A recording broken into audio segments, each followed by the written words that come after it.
So you build it into the listing agreement. Yeah, they usually don't care.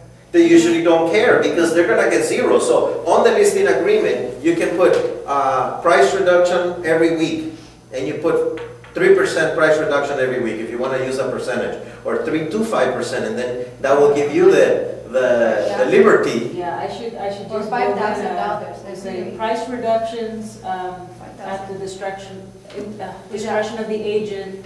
I don't think it should be at the discretion of the agent. I think you should put an amount, 3 to 5% price reduction. Well, I don't want to be locked into that. Without sellers. Oh, you don't want to be locked into that you cannot drop it 10%? Yeah, because sometimes we're dropping it by 20 grand at a time, and we need to know. How about 5,000 at a time, weekly? How about and/or? Sometimes it's not enough.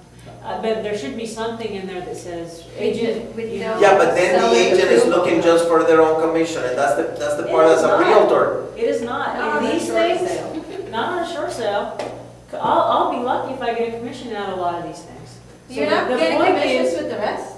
You have to change that thinking, because you deserve your commission at the proper rate, which should be, it should be 5, 6, or 7%. Right. It shouldn't be any less than that. 4, 5? Right, 5% is what most of the lenders are allowed. Okay, that's Yeah. good. That's better. Right, but still, the price is not because I'm trying to get a commission, it's to get the deal done actually before the trustees sale.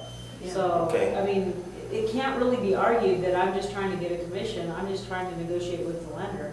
Okay, but then you go back to the point that you need to get authorization from the seller to drop the price X amount of dollars. I think that's what he's trying to say, is not get an approval from the seller, just note it down on the listing agreement.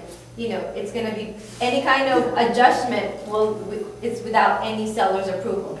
It's just, you know, we did that one time. Susanna did that very, very well. The idea would be to the seller authorize the listing agent to reduce the price, to adjust, better like this, to adjust the price to reflect the market to get an offer or something of that. Right. And leave it open enough. Yeah. Leave it open enough.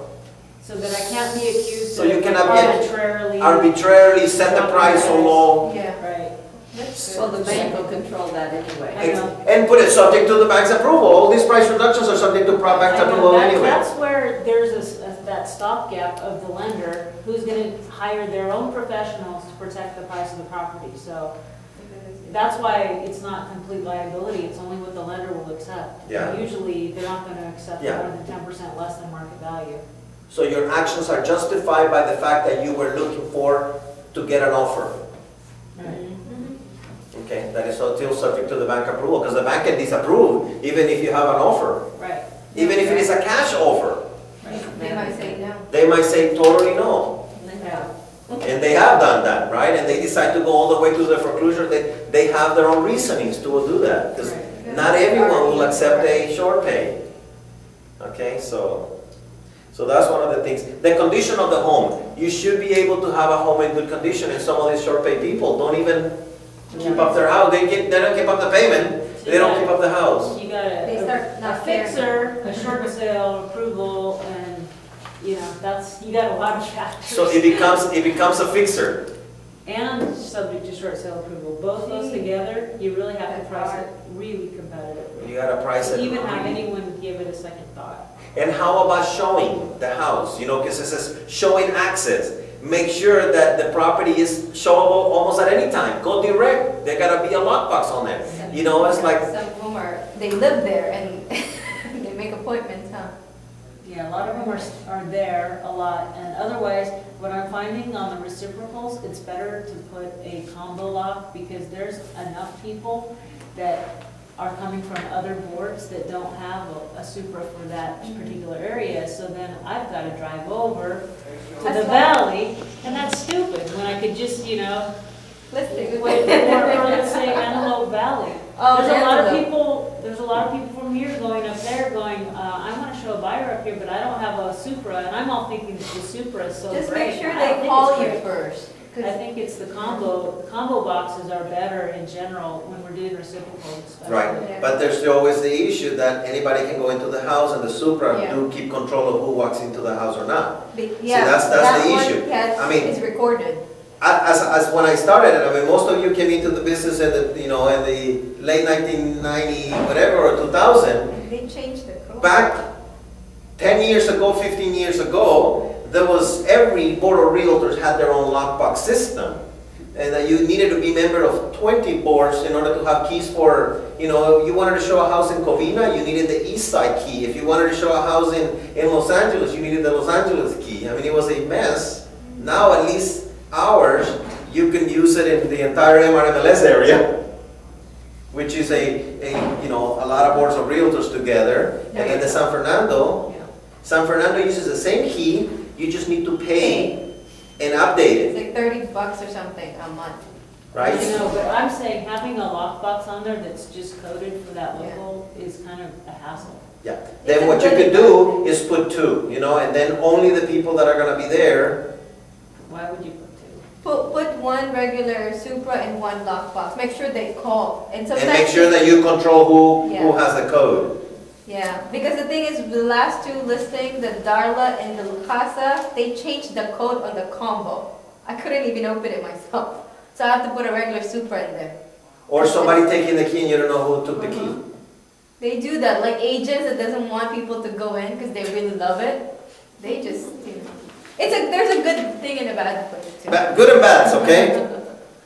What about this idea? And I do not know that I agree with this one, but it says, get a conventional appraisal done on the listing immediately and tell them to price it below that appraised value. Would you have an appraisal done? No, because the appraisal is just an opinion of that guy's value.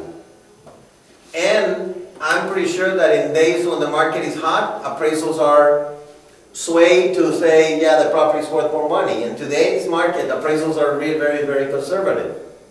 A friend of mine that works for loan knows a Tycor from the title company. They do appraisal, like real appraisal, and for with no cost until you ask them, you know. But what is a real appraisal?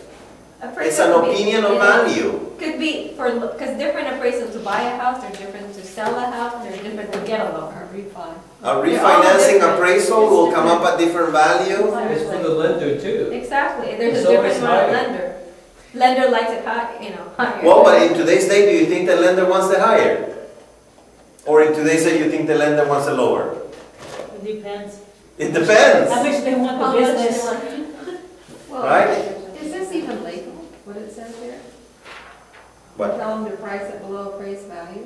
No, you don't tell the appraiser what to do. No, it's No, no, no. You're not telling the seller, you're telling the homeowner. Yeah, To price their home below the appraised value. yeah. it's To a get it good- so fast. But Linda, that's So fast. the same thing.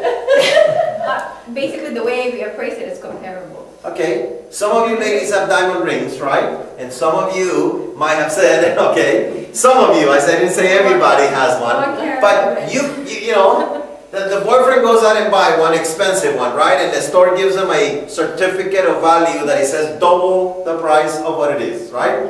All of a sudden, right, he changes his mind. He wants to go back to the store with the same certificate that says double the value. The store won't even pay him the full value. Why Think is of- that on gems? Think about that, okay? Well, it doesn't matter whether it's gems or houses. It's just an opinion of value, right? So, or, you know, 20 years down the marriage, they're destroying the marriage or whatever, and they go to the store, they won't buy it. Go to the pawn shop and say, oh, we'll give you $1,000 for that, you know, The junk. for that junk. That was so valuable, right? So it's just an opinion of value, you know? But you can tell somebody, this is the appraised value on this independent appraisal. Put your property just below so you can attract buyers. Well, I understand, but just the way that's written, it sounds like you're telling the appraiser to put it. I tell them what I want to see all the time, it doesn't really seem to help.